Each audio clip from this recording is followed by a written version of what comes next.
Hello everyone, welcome to my playthrough in AAR of Phase Line Green, a scenario in Combat Mission Black Sea. We play as a striker platoon reinforced with a forward observer and sniper team, tasked with securing a small Russian town.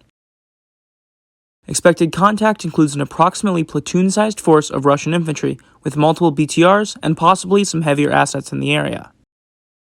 Beginning with terrain analysis, we must push south to Objective Alpha and hold it, while securing Phase Line Green and Objectives Bravo and Charlie to the southwest. Our units begin on the east side of the map, grouped up and holding short of the western high ground. Just northeast of Phase Line Green sits a pair of single-story buildings with sightlines over the field and on Phase Line Green, as well as sightlines to the southern ridge just before the town. A ridge of trees runs along Phase Line Green, likely holding enemies. Beyond Phase Line Green is another western ridge placing Objectives Alpha, Bravo, and Charlie in defilade, including a two-story building providing sightlines onto the town and western forest. At the southern side of the map, a river runs west to east with a single eastern bridge over it out of town. The only other crossing is far west in the forest. To the south of the river are more ridges, with sightlines over the town to the two-story building and ridge. We begin with a push on the east flank, moving the striker platoon en masse.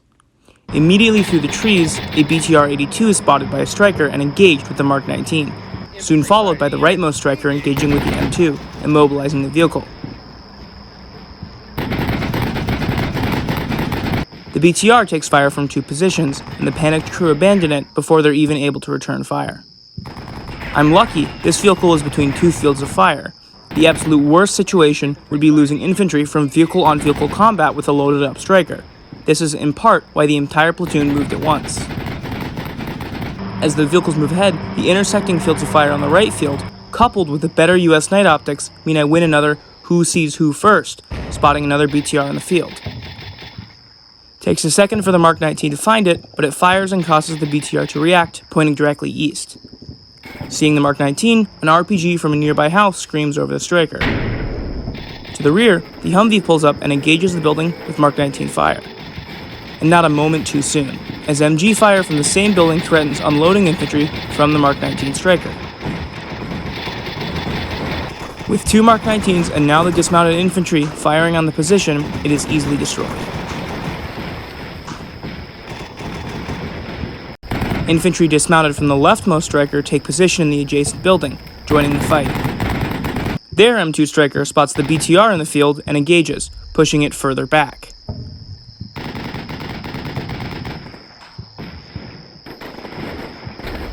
Then, out of the smoke, inexplicably, comes the bravest damn Russian I've seen, holding an RPG and charging through an open field towards my striker platoon like an overeager Twitch streamer playing squad. Further into the ridgeline that runs along Phase Line Green, Russian AT is spotted and suppressed by the dismounted infantry. Protecting a western flank up the high ground by my rightmost M2 striker, looking for that second BTR. The Twitch streamer team even goes for a shot, but both are cut down by the four interlocking fields of fire upon them. Over. Thanks to the push on the right, the BTR is spotted once again, and the M2 striker holds right above the edge of the reverse slope. The infantry on the left get off a Javelin top attack missile.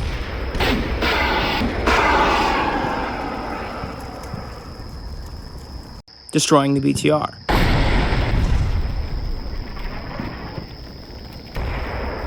Now, it's a matter of knowing the appropriate way to advance across the field to phase line.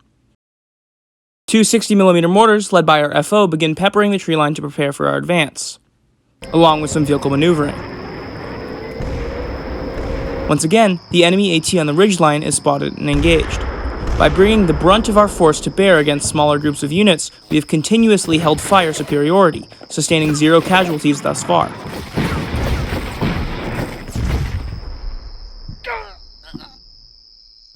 I have decided that we will use the buildings to the east of the field as an overwatch position to allow a motorized advance across the field into the eastmost trees along Phase Line Green. Infantry can dismount and protect the right flank, while vehicles provide a base of fire upon anything else in the field. The high ground to the right will allow the advance to be defilated from any units in the woods to the east. Infantry in the right flank break positions as they prepare for the assault.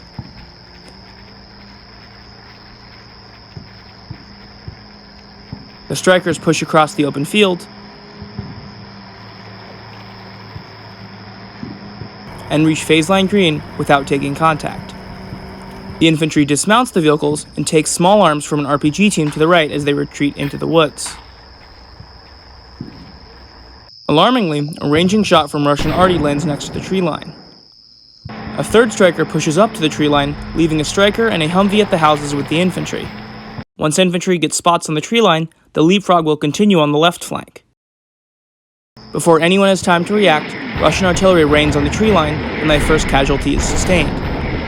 One of the two-man FO team is hit by shrapnel and out of the fight. Thankfully, that's all so far. Our recon drone, now up, spots a BTR in Objective Alpha and a fire mission is ordered. Incredibly, the rounds strike the vehicle directly on its top, disabling it. End of mission. Out. Russian artillery lands west of the right flank, hitting the field, and find its way onto the infantry, injuring 2 but taking 0 casualties. On the left, the striker and Humvee is joined by one of the 3 right strikers for the next step of our leapfrog.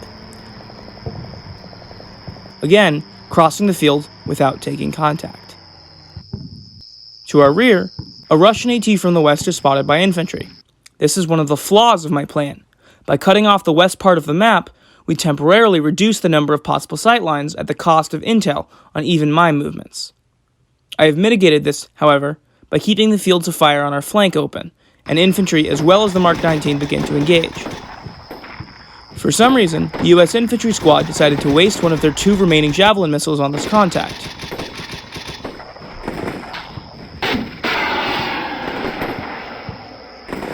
But it strikes and kills one. Unconventional, but effective. And the other is down shortly. The drone spots another BTR to the southwest, and another fire mission is ordered, both of which miss. On the left, a scout team is sent out to recon the next building, which sits atop a large hill and has excellent sight lines. It is my plan to exploit this while allowing the leftmost vehicles to push up. Having missed, a second fire mission is ordered, End of mission. and misses again. On the left, the marksman team joins the recon in pushing the building. Having just been retasked, the 155mm howitzer now gives it a go. And third time's a charm. Out. As the infantry enter the building, it appears clear. However, a BTR is spotted to the east of town. AT is moved up to engage, hoping to ambush the Russians. The uneasy silence is broken by the crack of small arms, shot at the Javelin team by infantry in town. With the element of surprise lost, I must win this firefight with firepower, so the assault begins.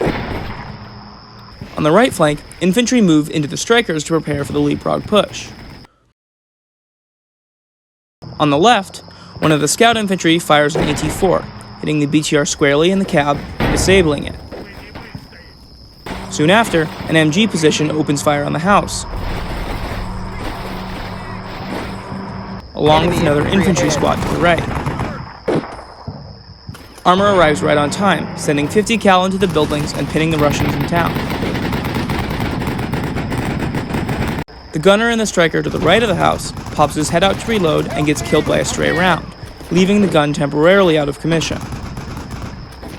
The enemy MG turns to the sniper team, killing 2 of its 3 members. As the sounds of arty draw near, the advancing infantry breaks for the strikers. The AT team on the left has a run through hell, silhouetted on the fence line. But they make it. Meanwhile, the left striker continues to engage infantry in the town.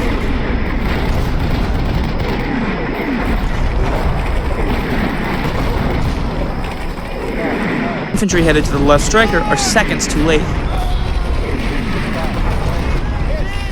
and lose 2 more men to artillery. In the meantime, the FO has been doing their job, and 2 howitzer shells hit the MG position, likely killing all inside. Closing the distance to Objective Alpha, the right BTR moves laterally behind the house before pushing, and arrives safely in cover behind the building. On the right flank, the remaining infantry loaded into the two strikers push along the road. Plant. Shot. Over. Shot. Out. Shot. Over. Shot. Out. Plant. Over. Due to a misinterpretation of orders, the now frontmost striker is ordered to move forward into a risky position still loaded with its infantry. As the striker takes fire from both sides and buildings, the infantry rapidly exits, sustaining one casualty but returning fire.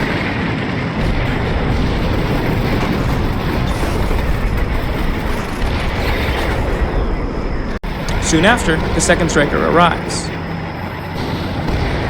On the right flank, both strikers push up, quickly engaging the known infantry positions and dominating them with fire superiority.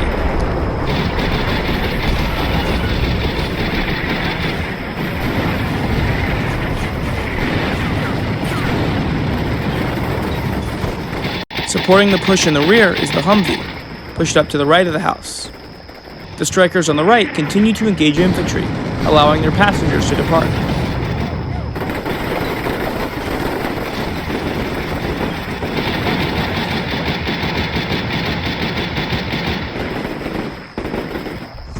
Smoke from the howitzer rounds provide a temporary screen, concealing friendly maneuvers from Russians to the west.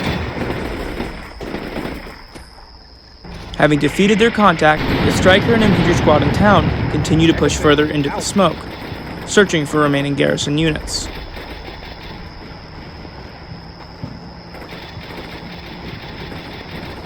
While the remaining infantry flank around to the rear. Plant. Blast. Out. As the smoke clears, U.S. infantry pushing on the left take contact once again from garrison units. Unfortunately, the Mark 19 striker to the right reactionarily fires, sending 40mm autocannon right next to friendly infantry, suppressing the contact but costing us 3 more casualties in a blue-on-blue.